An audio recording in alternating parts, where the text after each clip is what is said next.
Hey everyone, and welcome back to Jesse's Shed. Tonight we're doing a front and rear brake bleed on my K1200R. I don't know the service history on this bike, so I'm just going to drain both of them, flush them out, and know that I've got brand new fluid in both. To do this, you start by taking off the cap. There's always a rubber diaphragm underneath, as you can see here. Check that out, make sure there's no splits in it when you take it off.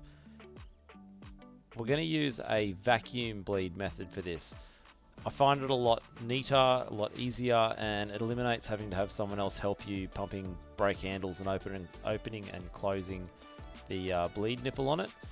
This little pump here, you just connect that into the bottle, then the bottle goes onto the bleed nipple. As you pump this, you can see it starts to create a vacuum in the entire system.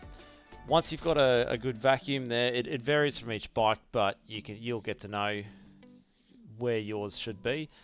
You pump it up, you come across and you open this bleed nipple here, and when you do that, it creates a negative pressure system where air can't get back into the lines, and it can start sucking the fluid down from this cap up the top here.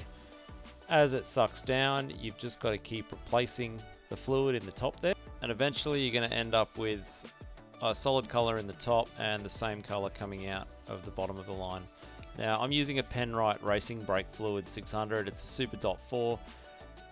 This and your tires is about the only thing that's going to stop you. And if you're using a bike that's this sort of caliber and you cheap out with a generic brand, if your fluid boils and you lose your brakes, you're going to be in major trouble. So I'd recommend going for something that's good quality and has a good backing behind it. So we pump up the gauge, get the vacuum flowing. You'll see the old liquid start to come out and it'll start to fill up that cup. Just keep an eye on your reservoir at the top here and keep filling that up. Try and let as much out before you fill it each time as you can, but you don't want to get air into the line. Now if you watch the cup here, I'll put it in fast forward, and as it fills you'll start to see the color of the liquid change that's in that little overflow cup. That's the new fluid getting sucked through. It's a different density to the new fluid, so once you get a nice solid color in that line, you close off your nipple there, and that's the top one done, or the front one done I should say. Yeah, so if you look at that cup, it's definitely a different fluid from the new stuff to the old stuff. It's different density, and this is why you always do a full flush. Don't mix them, because some of these fluids aren't compatible, or even if they are, they can reduce the performance of whatever you've just put into it. So the top reservoir is now one solid color. If you look at this, it's nice and clean. There's no milky residues left over or mixing fluids. At this point you put your diaphragm back in. Make sure that you get it in there nice and square, and that you don't pinch it or rip it or anything like that. You then put the cap back on nice and tight, and some of them, like mine, have little locating lugs. Make sure they're in the right spot. And that's it. That's the front done. So now we move on to the rear.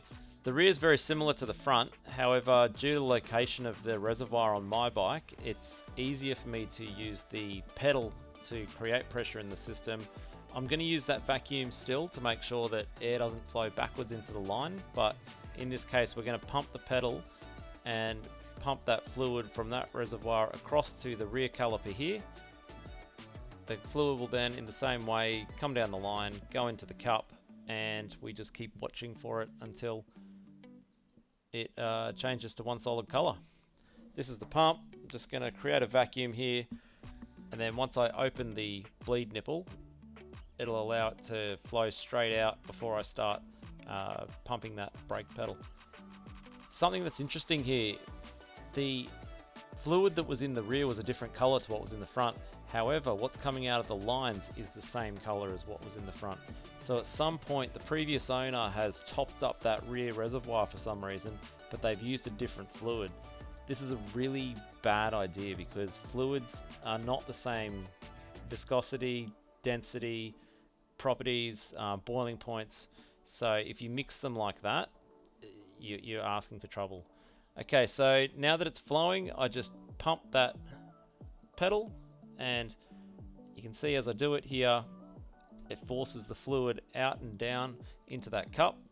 Now I've just got to keep an eye on that little reservoir, because it is a lot smaller and it's a lot easier to run it dry. Now my bike used about 2.5 worth of this reservoir to completely bleed the lines. You can see here after the second one there's a mixture of the yellow and the blue, but it's still got that greenish tinge that it's creating.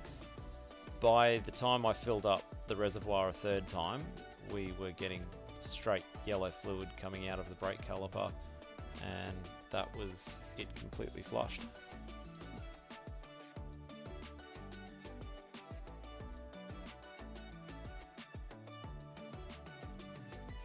Once you've refilled that reservoir, you come over and tighten down that bleed nipple on the caliper. Make sure that you've got it good and tight, but don't go crazy, you don't want to strip it. And that's the bleed done. Now something that's really interesting here, if you look, I've actually got 3 layers of fluid. There's this top layer here, which is a grimy, just really dark one. Then there's the old fluid that was in the lines.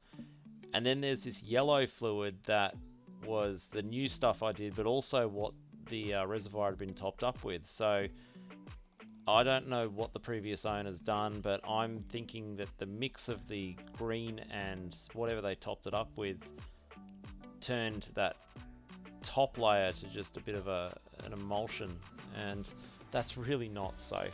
As I said earlier, your tyres and your brakes are the thing that are going to save you at the end of the day. It doesn't matter how fast your bike is, it's how fast it stops. So as you can see from this entire video, this is a 30-minute job.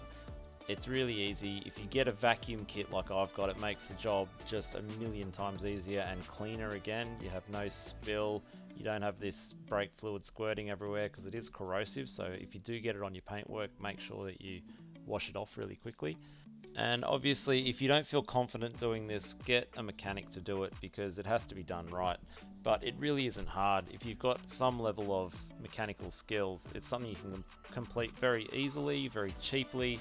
The fluid costs about $15, and like I said, it's 30 minutes of your time, and then you know exactly where your bike's at with its braking. I hope this helped you out in some way. If it did, give it a thumbs up, hit that subscribe button, and I hope to see you next time. Thanks.